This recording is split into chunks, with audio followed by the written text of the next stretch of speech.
Olympia show. And we all stood by the door watching Chris and Ryan, and we just assumed him tremble. And he'd gone white. But I bumped into him at the lunch break of that show, and I said, how is it? And he was chuffed, and he was saying, what was I missing? What was I thinking? You know, he said everybody's fantastic, people friendly, you know, and he was having a ball, and he's been doing them since, and I'm really glad to hear it. You know, he's a bit sensitive, a little like all of us. He's a little bit sensitive, and you people are very scary. Let's face it. In your way. Go on, sing a song. Yeah. I don't want to sing my baritone's a bit. I've got a mixed ring of fire. Are you baritone? Yeah, very. I'm more Gilbert. I do good Gilbert and Sullivan as well. Yeah, that's where I started in Gilbert Sullivan. Playing the girls. What did you play? I tended to do quite a lot of HMS Pinnifer stuff. So when I was a lad, I started terrorist office squads, one of those for and things like that. So the man of many talents. So many of us started in Gilbert Sullivan, didn't we? It wasn't made. Maybe wasn't even made the film. Yeah. Finally got to make a film about it. But when we were kids, me and my brothers, we were choir boys. You know, we grew up in this big Catholic community in Liverpool, and so you had to be in the choir. That's what you did. It was great. You know, anyone that's never been in a choir, you don't know what you're missing. It's a fantastic feeling. You know, at any level, at any age, to sing in a choir. And these boys' choirs that we were in as kids was marvellous. We got to travel around Europe and sing in places, but we'd put shows on as well. And the very first stage shows that we ever did were like the Gondoliers, the Mikado. I loved it. I think it's because I was a little soprano, I had to play the. It was always the girls. Yeah. I think it is. Something. Yum Yum, Pity Sing. Yeah. All fun stuff. Those are the days. They were. Except obviously. The sun whose rays are all appraised with ever living glory. Remember that tune? You don't know what we're talking about. I'm not going to try and sing it now because I know it'd only go on the internet for like 5 minutes and I'd get pelters. Everlasting pelters. Yeah, those Gilbert and Sullivan fans, you know what they're like online. Yeah, likely. Strike me off. Yeah. So we mentioned also 10 years of Night of the Doctor. This is already 10 years. It's a decade. Do you remember when you got the first call for that? Yeah, it was Stephen Moffat himself, and he said, you know what, we were, I say we, I was with McCoy and Peter and Colin, we were somewhere, in Australia, we were away doing one of these things, like some old boy band, you know, tour, and Moffat called me on the quiet because he wanted to ask me, you know, was there any chance? We had this kind of slightly elliptical conversation, and Moffat said something like, you know, if I were to, would you think you, well, what? Send me the script. He said, well, I haven't written it. I said, when do you want to do it? He said, in about a week, 2 weeks. Typical showbiz. Anyway, I said, yeah, okay. And then, of course, I had to lie to them about having been offered it, and that was 10 years ago already. Yeah. And then it went out on It's your birthday. My birthday, yeah. So that's where I remember most of them. It's quite incredible, but the impact it made, and just sort of, you know, almost like it literally broke the internet. Slightly weird as well in that the reason that it would, because it should have gone out. That 6-minute thing, the Night of the Doctor. It should have gone out on the 22nd, 23rd with everything else. It was going to be this red button thing, along with the big TV movie. But someone was going to leak it. You know, we live in the age of spoilers. People, you know, which is a spirit I don't get. I can't understand it. And you know, when we make things, if you're for the actors, you know, you're asked to sign something, or you're just asked to keep it quiet, stuff that you might have shot. And it's easy. That's easy.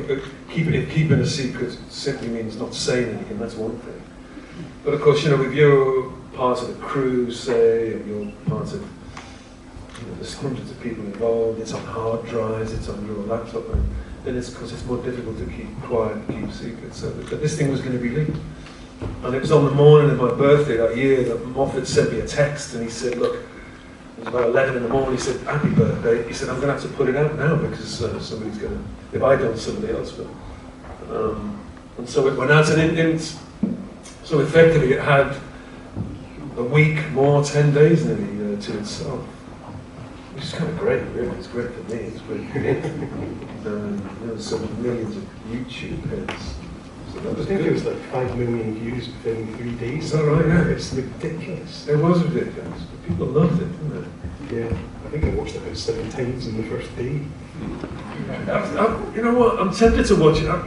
When you're an actor, you don't watch things that you're in, but I'm sort of tempted to watch that again. To see if it's as good as I remember. I think it probably is. But it's good, isn't it? No, what I mean is, as a piece of writing, I'm not sure that Moffat's ever equaled it. No, what I mean is, that. Because I think it's only, it's 6.5 minutes long. And yet when you look at what he's managed to achieve in that time, it's kind of amazing. It begins on that ship, there's that other character, the Cass character. Then there's a crash, then he's on another planet, there's the sisters, he gets bored in the middle. Bring me knitting, then he dies, then he's dead. Then there's a regeneration, then John Hurt arrives, then there's, and it's all in 6 minutes, and you think, and then yet I don't think you ever feel that it's, you're bombing through it, it's rushed. It's quite a coup, it's quite a piece of writing. A lot of work building, and of course with that appearance, you went from the George Lazenby of Time Lords to the Timothy Dalton. I think, didn't I? I was bumped along, yeah, I kind of graduated. But I meant that. There was a time back in the day, what the fans now call the wilderness years. I love that. When that period when we shot the TV pilot in '96. That they later called the movie. And then, but you still had 10 years before Chris Eck turned up in 2005. So that's the period I'm talking about. But during that time, I remember thinking, well, that's that. I mean, no one's going to talk about it. I thought I was going to go away with Peter Cushing, and you weren't even allowed to mention it. But it wasn't to be, and even when it did, sort of around 2004, when we hear that it's going to come back, it's going to be Chris Eck, I remember thinking, well, are they going to ring me up? Will I have to turn up? Will there be a regeneration? No. Like nothing. Like radio silence. And then I think, okay, this is how you become obscure. This is how you're sort of Stalinized out of the photographs, But I'm kind of half joking, but at the time it was like that. That's what it was like. When the 8th was just going to disappear. But then glad it was known. Little appearances, Well, we'd already started doing the big finishes by that time. 2000, 2001, yeah. So I think there was little choice but to stick with it. And also then, by that time, Russell T had mentioned the 96 movie. And so, without that kind of thing, which I was really glad to hear. Yeah. And then I started appearing in photographs. You were recorded. Yeah, coming in from the edge, anyway. Of course, But it was nice, it was a relief, Yeah. Because it felt odd at the time. To be, like I said, to be kind of obscured, but also on it. So. Absolutely. And of course, during the wilderness years, there was a plethora of merchandise and books and things. Because I think that you mentioned in one early interview that you picked up a book with the 8th Doctor meeting vampires in San Francisco, and fans picked up and it just immediately thought, oh, maybe that yourself, you are still interested in the part, and then you did a talking book for the BBC, Earth and Beyond, which had some Steve Cole, all these and the novel of the movie, doing that. So there was all that sort of interest, so that I think from our point of view, so that I think that's a good point, because aside from, obviously now I've done hundreds, maybe 300-400 of the audios, and that's where the ape lives, really, is in the audio. Up to this point. Up to the present, mainly. But there was other things, and that's what I was sort of learning as I went along. There was novelizations, there were other formats, there was animations and different things. And I kind of like that. I liked finding out about that. Not least that, the books, for example, and McGann, Russell around the millennium time. But if you like the histories, the mythologies are slightly different. To the extent that, it can be sometimes quite contentious, the TV history might not run in the same course as one of the book. And that's good. When you think there's now 60 years of this, it's quite something. Yeah. I think the fact that these books continued, I think there was something like 72 original novels featuring your Doctor and all these new companions, and then of course Big Finish were going, comic strips were going. So there's always a huge amount of interest. And it's still just ramified. It's only just, it's going to just get bigger and bigger. I think it's weird, isn't it? Yeah. I remember feeling when we went around that time around the time of the 50th, so 10 years ago, when the 50th had gone out, November, and there's a couple of shows in America in November, and we went to Chicago. That was in the December. And there was a definite feeling. I remember, sat like I'm now with American audiences, and it was a big deal. Anyway, because of the 50th, but also that the penny had just dropped, it seemed, about the Big Finish audience with the Americans. And we talked about it. And the US, radio drama was probably invented in the United States. They got a great history back in the 40s and 50s. That was the thing. But since they went all FM, nobody does it. You don't really hear of it. They don't have the equivalent to what we have here, BBC radio drama. I've got actor friends who just got a career in radio. There's little or no equivalent in the United States. So partly that, but they just weren't really onto the Big Finish before that time. And then they realised. And of course, these are people that think nothing of a 7-hour drive.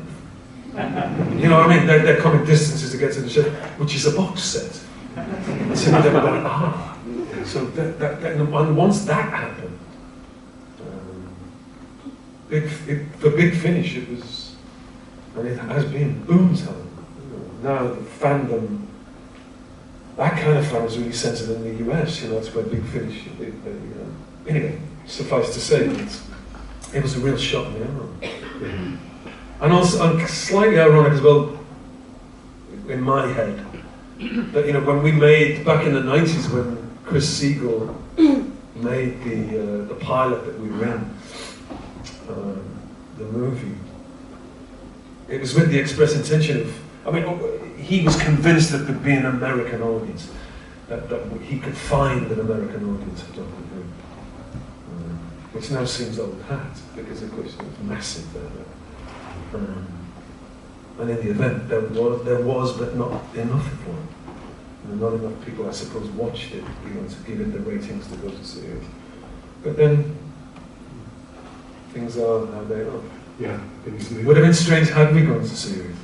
That would have, of course, that would have been a whole change of life for yourself. And well, probably we wouldn't be sitting here, or I don't know, but it would have been, I don't know, I'm not big to counterfactual, but had that gone to a series, I wonder, would you have, well, I'm sure you've heard of David Tennant now, but would we have heard of, you know what I'm saying? Yeah. That wouldn't have happened. Yeah, it's quite a different thing. We'd have started to make a series in Canada in 96 or 97, I was contracted for 6 years. That's a standard. When you make an American TV pilot, you sign as an actor, you sign a contract for 6 years. You belong to them for 6 years. If it doesn't go, you're out the door. It's one-sided. They own you for 6 years if it gets picked up. If it doesn't get picked up, the phone doesn't ring again. That's it. Brutal. Brutal. Well, that's what it's like. Yeah. But had it gone, well, Sonny, my son who's here today, would have been Canadian. He was 5 years old at the time, so he'd gone to school there, he'd been Canadian. There's that amazing behind the scenes footage with all the green screen when you're on the turntable and when you're holding the voice. It's fantastic. And McCoy's there. Yeah.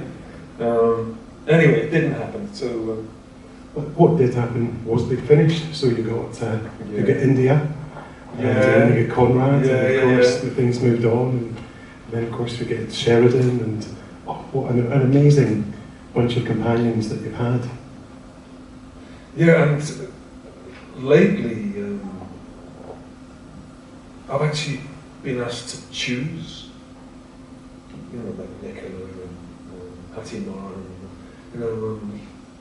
every now and again, David, a big finish, will go, well, anybody you like, anybody you might have just seen in a show, okay, have you seen this Hattie Moran, and they'll end up in big finish, so it's great, And for the actors, particularly the London-based actors, the big finish is a really good gig.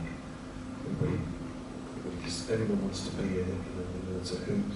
Yeah. The food's great. The famous lunches. So, long may it continue. Yeah. You mentioned Nicola, of course, and for those of us who enjoy the Alibi channel, we have... Annika's on, isn't it? Yes, and of course, being in Scotland, obviously I was very pleased with that. But there was one scene, I think it must have been episode 3, episode 4, in series 1, where you're outside the Sea Life Centre at Loch Lomond.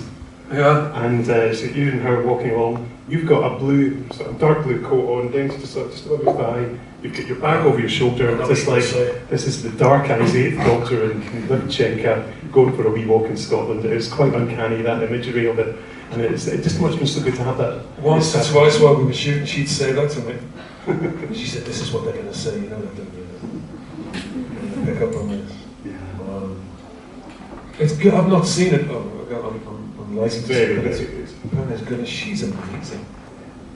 She does this thing of, it might not sound like much to you, but like she breaks the fourth wall in this TV series, and she looks down the camera and she plays to the audience.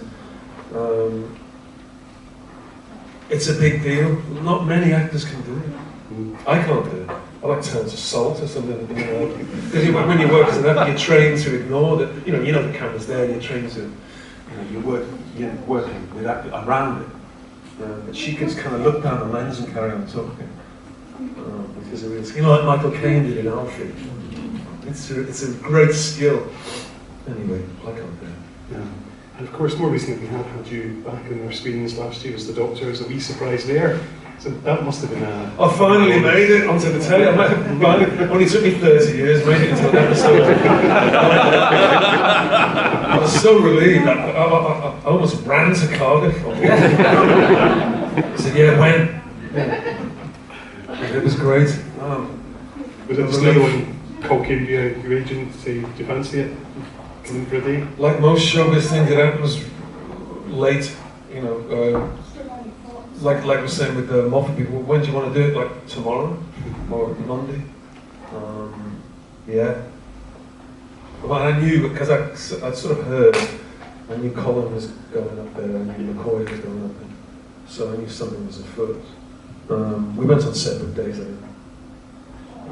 I was disappointed because on my day Jodie wasn't there, and I still never met her. I probably should tell you. So I had to do my lines to a hat stand. With a piece of gaffer tape. But you got the iconic line about not doing ropes. Not doing ropes. Genius. It was quite good, that line, isn't it? It just I wish I'd invented it. Why do you think he says it? I think because he's different from the others, and he's sort of like, I'm just being iconoclastic, and I'm not fitting in with everyone else. I'm doing my thing, and I think the Doctor's also got that sort of maybe a Time Lord, but he sort of fights against the lordishness and wants to be sort of a man of the people. This guy's great. Can I miss that? Can I steal it? Next time I'm asked that question, I'm just going to do that spiel. Fair play to you.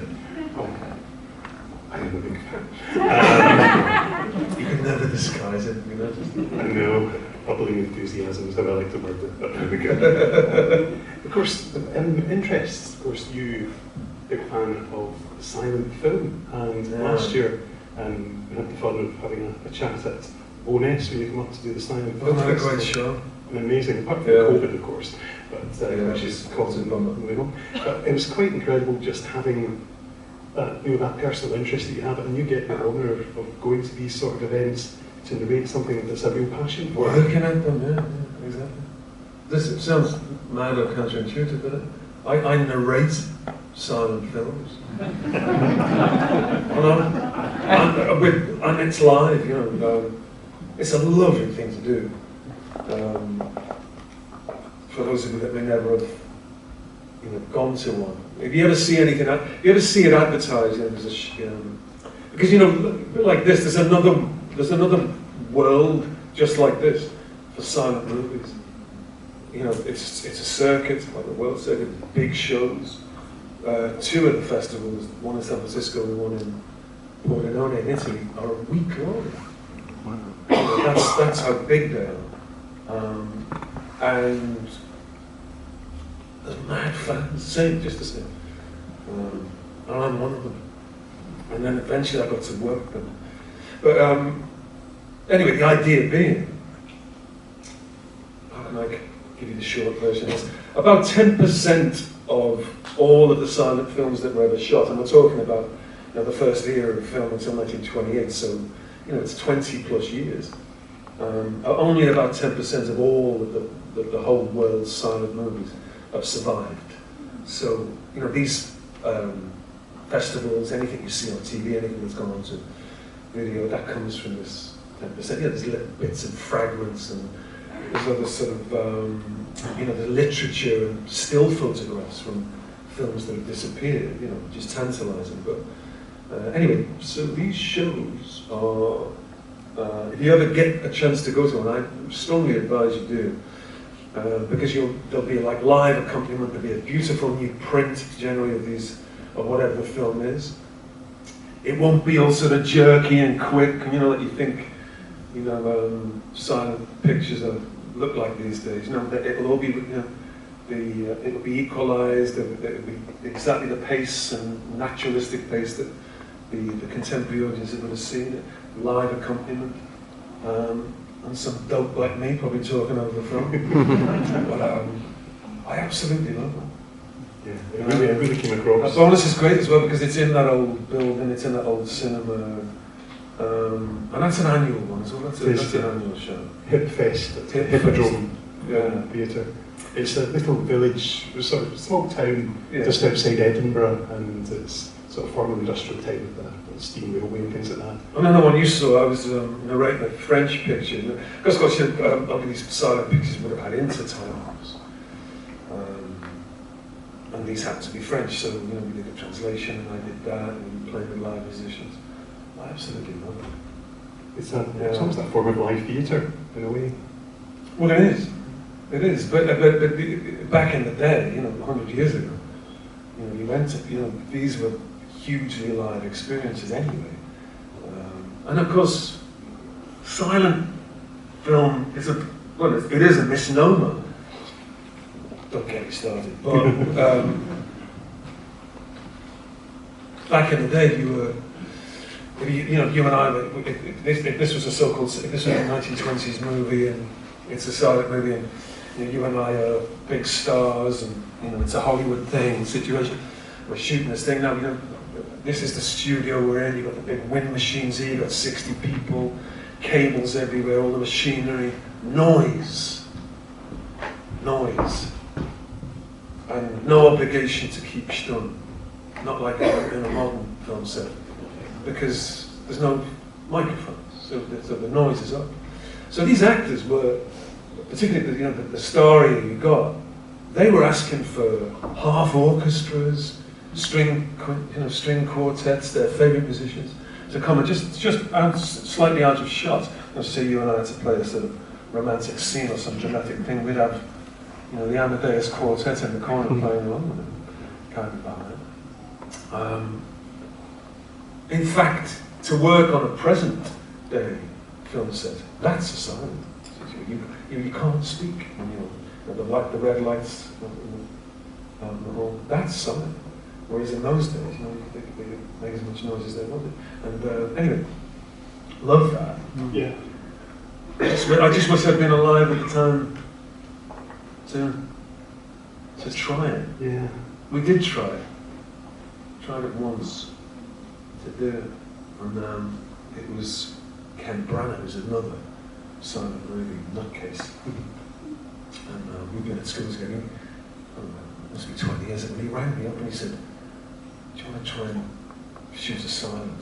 I said, "Okay." When? Tomorrow. Yeah, sure. And he said, "Come to my house." So the Ken being Ken, had a full crew in the garden. And we shot this movie. It's a short thing, it's only about 20 minutes long. Me and Frankie Barber have to. It's not a silent movie, but there was sound in it. But it takes place in a silent retreat in this place. Anyway, I don't want to give it away in case you want to see it, except to say that me and Frank had to.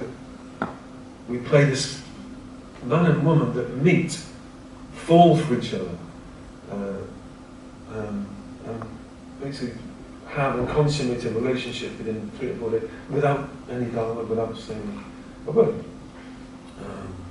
And we shot it, and then the 3 of us sat there afterwards going, "Wow, we didn't know already.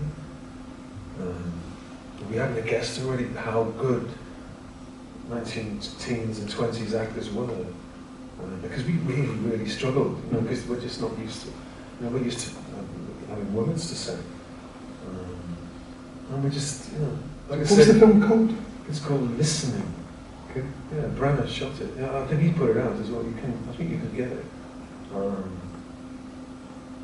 But proof we needed. But probably a lot of the best actors film actors that ever worked in the 20s, the teens and the 20s, before 1920s. Definitely. The skill has been lost, really, of being able to do that. Yeah. Anyway, I bet that's right. Interesting.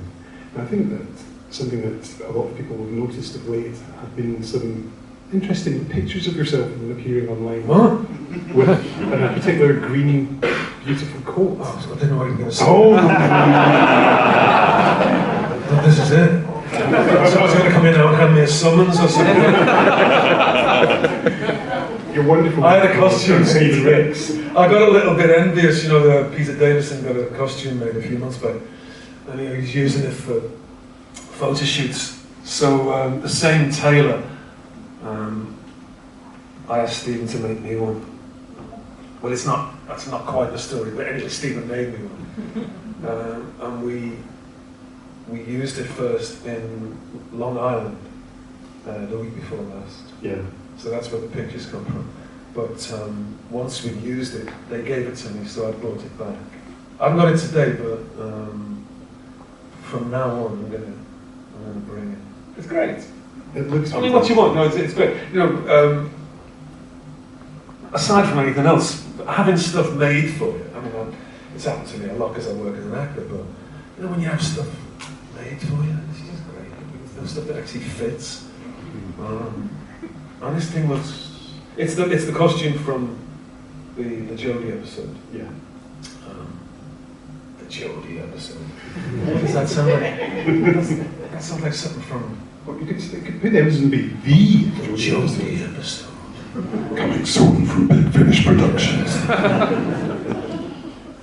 Has made me Ian Body's made me a Sonic. Yeah. I wanted to go with. I said that before. And it's better than the one I had on the telly. The tellies. So yeah, so I'll be using that at the photo shoots and all. You got to dress up, haven't you? Yeah. Otherwise. Because I spoke to Stephen for a podcast a few weeks Did you? back, and it was quite positive. And he was just saying that when he puts it on, he just like whirling round and just the flap of the coat. And Well, just, you know, he said it was just like you're a schoolboy dressing up and having fun. that's what actors are. Actors are just kids who just want to get into the costume. And the minute you put the costume on, that's you're nearly there and you're halfway there. You know, that's generally how it is with actors. You know, whether you're on the, working in theatre or on the telly. Now, when I went down to Cardiff to shoot that episode, I didn't know what costume I was going to. I knew it'd be weight for me when I got there. And it was that one. It was that version of it. And generally, in your work in theatre, you get to see the costume here after maybe a couple of weeks rehearsal. But that's always a big day for us, you know, actors, because we're big soft kids, really. You just like putting the gear on.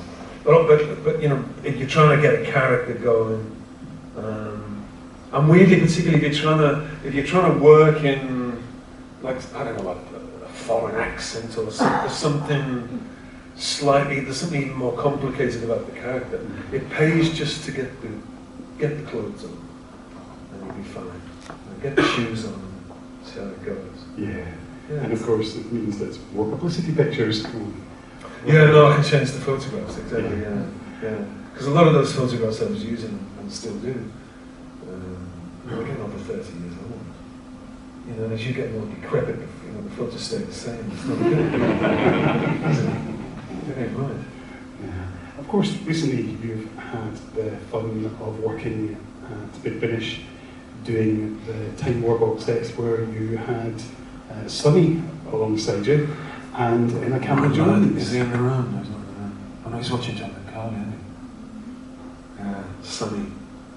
That's my lad, he's here today. And he was sat next to me in the photo shoot, in the autograph.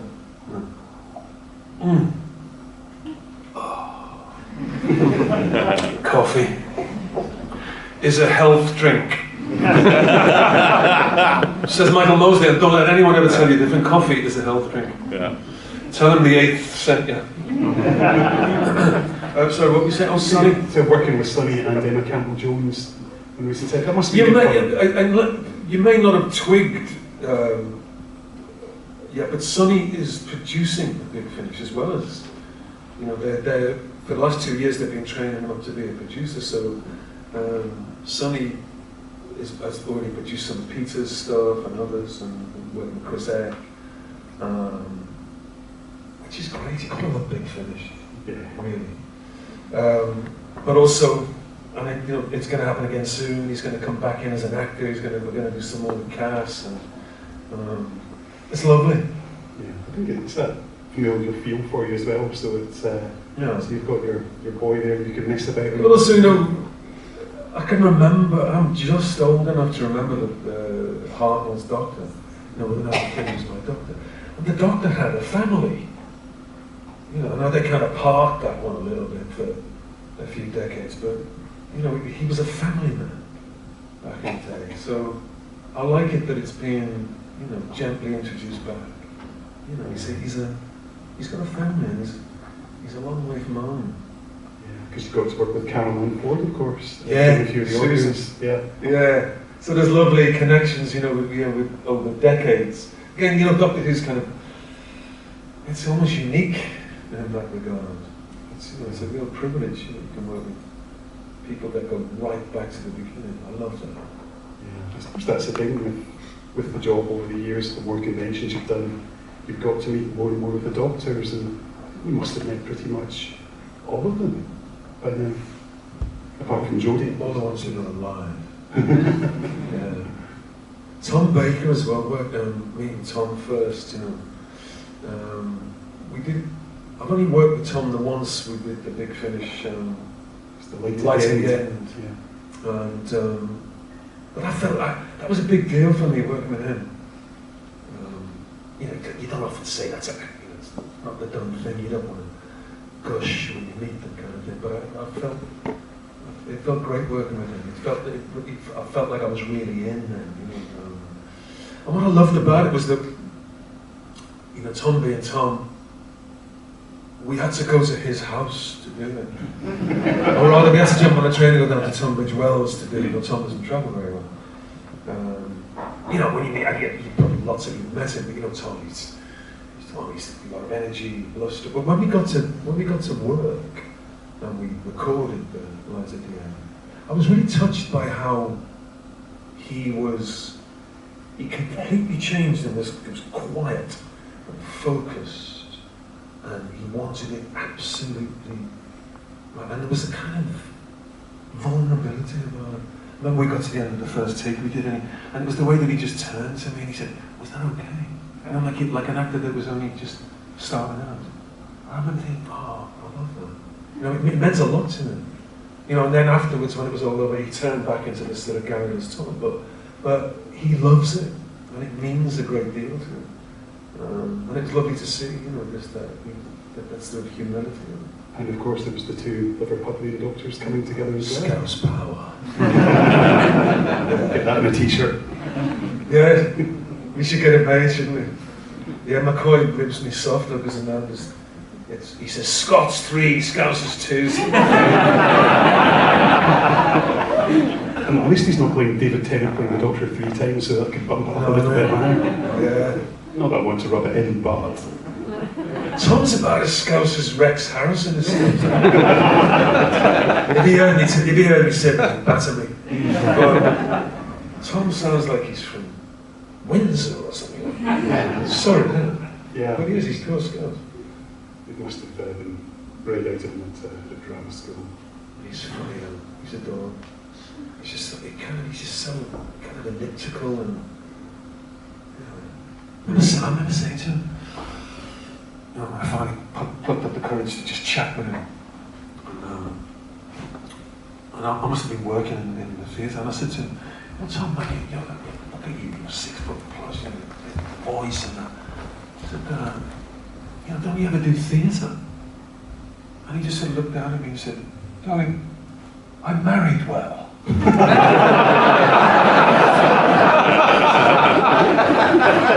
And apparently he did. No, I mean, he married some, I don't know, some... I think she's Sue Gerard, TV producer. Well, yeah, you know, because he said it there, just... Brilliant. Take that with you. Yeah. I think that you've now been playing the Doctor for... I'm the longest and the shortest, isn't that what you told me? And you're now at the point where actually now Big Finish can dip back in and sort of do your missing stories from with India, and we've had a few of those. And yeah, get reunited with India. Sheridan comes back from time to time. We made Sheridan Smith exactly what, you know, we put her on the map.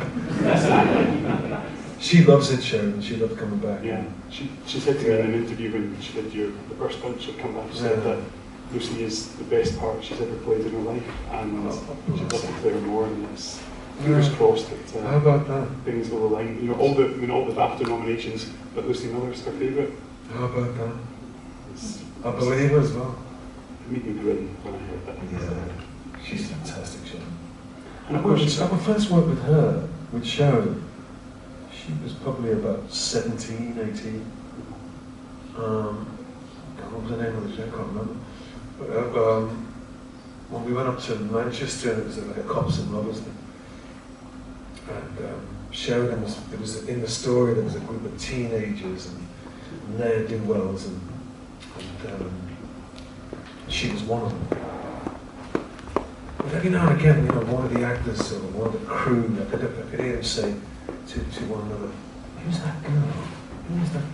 Every time, even people who would, even camera, focus pull, I remember him saying that. Every time she did something, the crew would go, "Who's that?" There was something about this girl.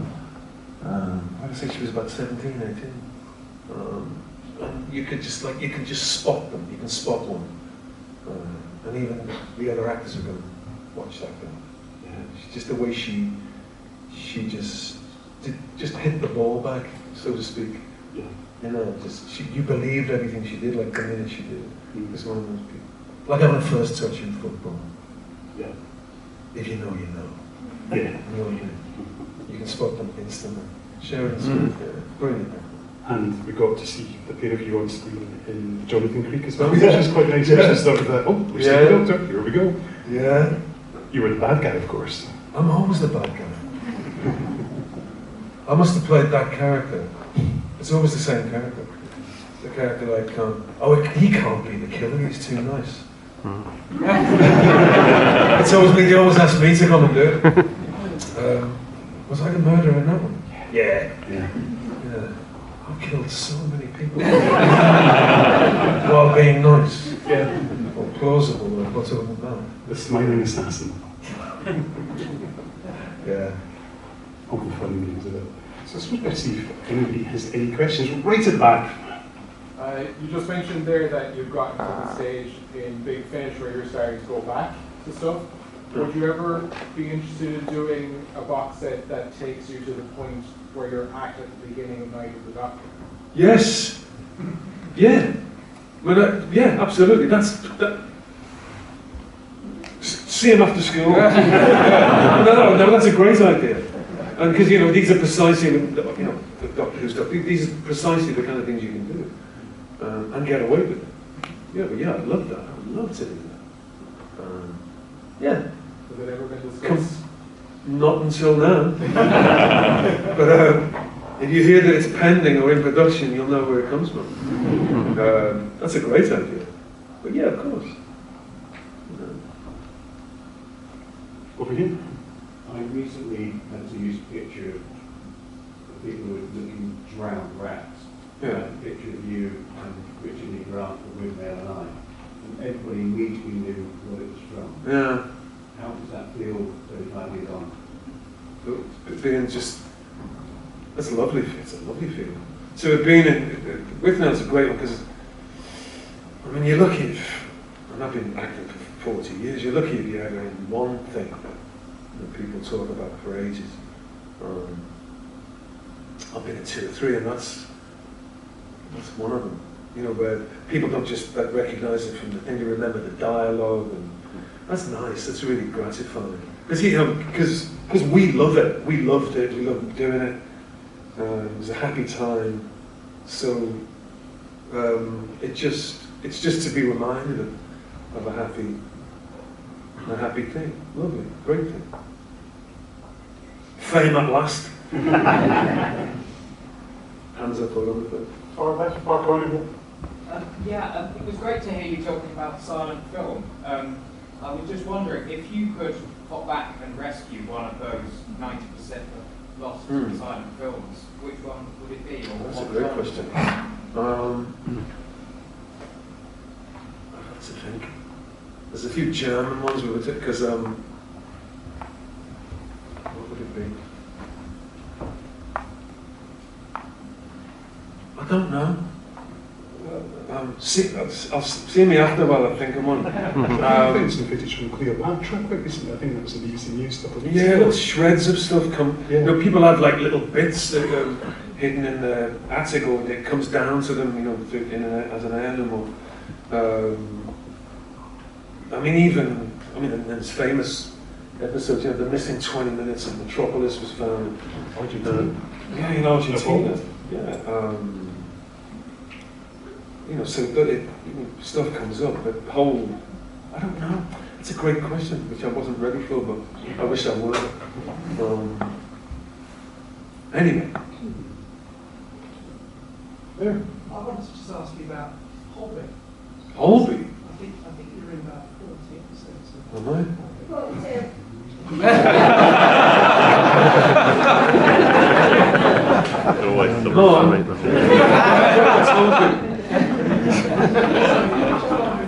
What was it like working in Holby? How did that come? What was it like working in Holby? I was on Holby for, it's gone now as well, isn't it? I was on it for a year, a whole calendar year. I really liked the people on it. I had a few mates on it. And playing that character. Again, You kill people. he kills people. With a smile, a functioning psychopath. I found it hard though. I found it physically hard. In a way that I don't think I should have been ready for, but I wasn't. Because for the simple reason that you know, it was based in Elstree Studio, and they shared the studio with EastEnders at the time. But you were going to the same building every day. It was like a proper job. And I ran away to the Circus at 18 to get away from proper jobs, you know. But this literally, you clocked in the 7 in the morning, and you left at 7 in the evening, and you did your thing. And that's kind of ground me down a little bit. I mean, that sort of thing. And you know, I know, because halfway through it, they allowed me a week off to shoot Luther in London. Luther came back and I shot 5 days. And we went out on location in a park. And I was like, one of them lambs you see. But working in these continuous dramas, EastEnders have been the same. Anywhere that's, you know, you go in and it's rooms, it's the same building, it's the wards, it's the offices, these are pre-lit spaces. You know, mostly it's all there. You know, so which is great in one sense because you can shoot a lot and you can shoot quickly, and you haven't got to worry about turning up at a location that's not suitable or whatever. But I felt kind of I was so used to the other way of working. I was dying to get out and breathe some air somewhere. But other than that, I liked it. But a year was enough for me, I think, really. And anyway, was he dead? Did I die? Or was it like a JR thing? Did I? I don't think you did, but... Didn't I walked into some water? Yeah, I don't think you drowned. Even though we're dead on a slab, I still don't think you drowned. Dead on a slab, but not dead. Yeah. Dead on a slab. I've been dead on a slab a few times. Oh, You started your Doctor Who life on a slab, of course. Hey? You started your Doctor Who life on a slab. Started my Doctor Who life on a slab. Percy Topless was on a slab, remember? Michael McGann. That slab actor. Get that slab lad again. He does good slab.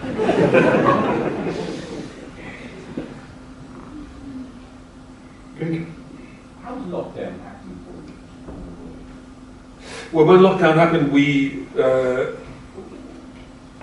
I was jammy because I was locked down at home. Sonny was there as well, and his brother. So, and we lived quite well, so it was all right. But more than that, Sonny's brother Joe he's a musician. He's got the top floor of the house we live in. His studio's up there, so that's where I work and still do. So of course everything went in. We left the studio, this famous Big Finish studio in West London, had to close. Much lamented. Motown Studios, this famous place. It's dingy, proper rock and roll, you know, it's where these great lunches were served in Notting Hill where everybody gathered. And suddenly we were in our bedrooms trying to make it work. But it just coincided, not only that, but also some lad in Bristol where we live. He rang me and he said, listen, he said, you like history, don't you? I said, yeah. He said, well, look, I've had an idea, you know, for a history podcast. He said, but I don't know whether people are going to be remotely interested in it. Should we just do it? We do want to put one out, you know. Now that's got millions of listeners now, in 2 years, 3 years. So we started doing them, the short history of and the Real Dictators. So again, we do them from home. So in answer to your question, it was productive. I was working most days. So it was fun. And we discovered, I think, well, I know, one of the big finishes that we did during the lockdown won the award in New York. You know, the big sort of, the audio, the big one, you know, the Oscar. We'd all been in our bedrooms while we were doing this. So we knew we could do it. And of course then when the restrictions were lifted and COVID ended, because everything changed. Big Finish operates out of a couple of studios. It's still got a studio in West London, where Sonny works. But there's no obligation anymore to come in. I'll only go in if like Sheridan's going to turn up, or India's going to be there, or we're doing a Cass episode, so because you just to be social. But now, the cat's out the bag now. We know we can do them from the bedroom, and I think a lot of people found that. But anyway, that's a long-winded answer. But the short answer was lockdown was good to us actually. It was fun. We were lucky. I think the fact that Big Finish carried on was a lifeline for an awful lot of people, listeners, as obviously as well as actors, and was able to help keep the wolf from the door when there's no other income at all. Completely. I think that Jason said that during the course of lockdown, something like 1,020 odd people were employed by Big Finish from the start of lockdown to things finally lifting. I think that's an awful lot of people being paid to do something, even little bits here and there. We do work. Big Finish. I mean, I love Big Finish anyway. But Big Finish are even better than you think. I mean, in every way. They're down the years. They're the people that I've worked with that are most apt, for example, to say to some young kid who might be. They say, "Come on, try this. Come over here and do that. Try that. If you don't like that, try that." That's what Big Finish are like. They'll give you a start. They'll let you try something else. As you know, people submit writing to Big Finish. They're always proactive. They're always looking for new people, the next people, young people. They're fantastic. A great employer, great people to work for. I think that's largely in part to. You'll hate me saying this, but. Jason Hagar himself, he's very spirited, Jason. He's also a theatre producer. Now everyone says the way he works there. He's really good at just getting people at it.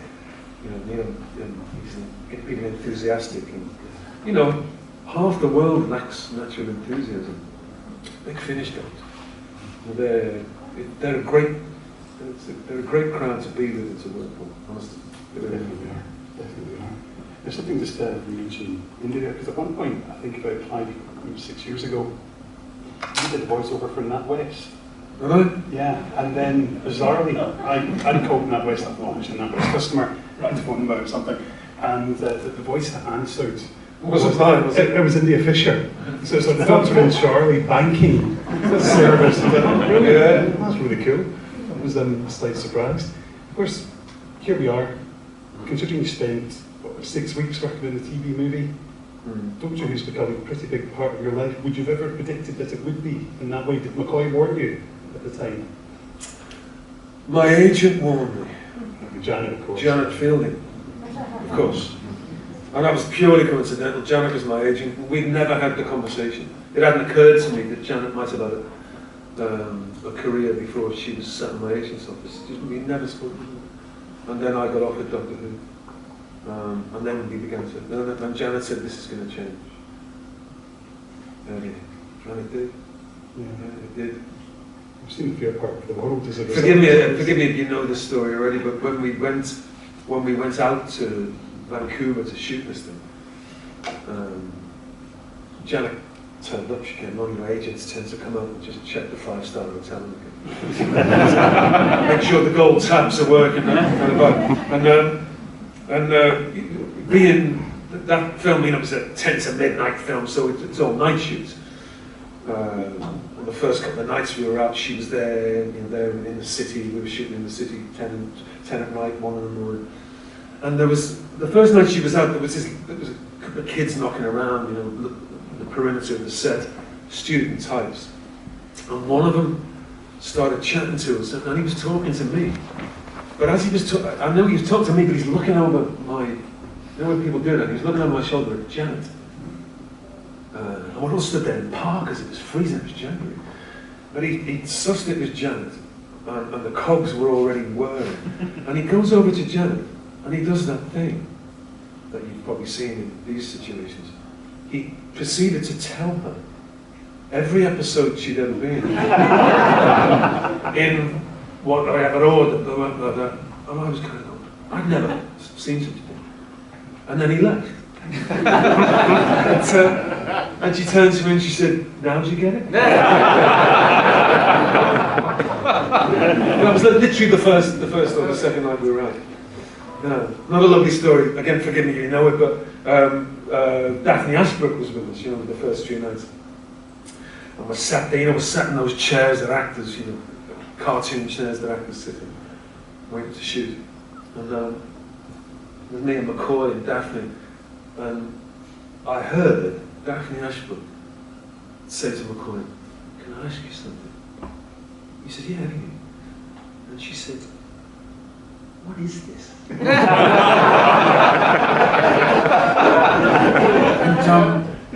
McCoy roared and like just threw his head back and stuff like. He said, "What you?" Of course, it was the '90s. She was American, Californian. She'd never heard of it, never seen an episode of it. Not she'd taken the gig, and that was good.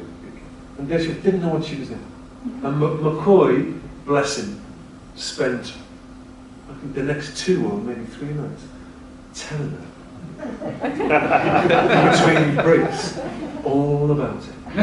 Whatever it was then, the 30-odd years of mythology and all that. And that, if you meet Daphne now, this is one of the biggest Doctor Who fans you could wish to meet. But yeah, she literally that night was going, what is this? Great. She was actually in it. It's funny how people just get sucked in by it so much. Sucked in is You probably can never operative. leave. What? Huh? And you can never leave. You could never leave. Yeah. Dear Daphne. Someone told me this morning at my table, and he did it with that gravitas that fans just tend to possess. He said to me that, we were talking about Daphne, he said, Daphne needs to shoot one more, or rather they need to screen that movie that we shot. You know, just one more time, and she is free from the strictures of being owned by Universal. Because you know, they own the Grace character. You know the way like someone owns the Cybermen who doesn't own the Daleks, kind of thing. Doctor Who's weird. But Daphne's character belongs to Universal, not the BBC. But someone told me really authoritatively this morning that if they screen it one more time, Daphne's free of this. So I hope that's true. What Daphne told me. That's what Daphne told me. Is that right? Ooh. So that's, well, you tend to know these things. She said that, so that was Daphne told you that? Yeah. Well, she would know, wouldn't she? It's interesting, I've never heard that one before. Well, no, but it's plausible because... Yeah, 3 screenings. Well, that's what I know, because you know, we can't get her to do Big Finish.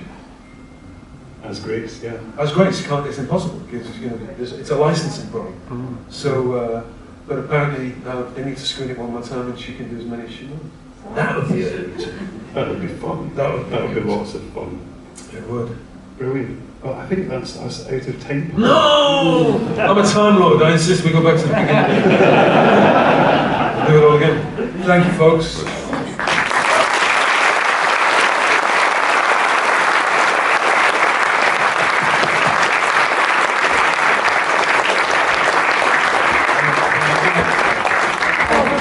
Because I'm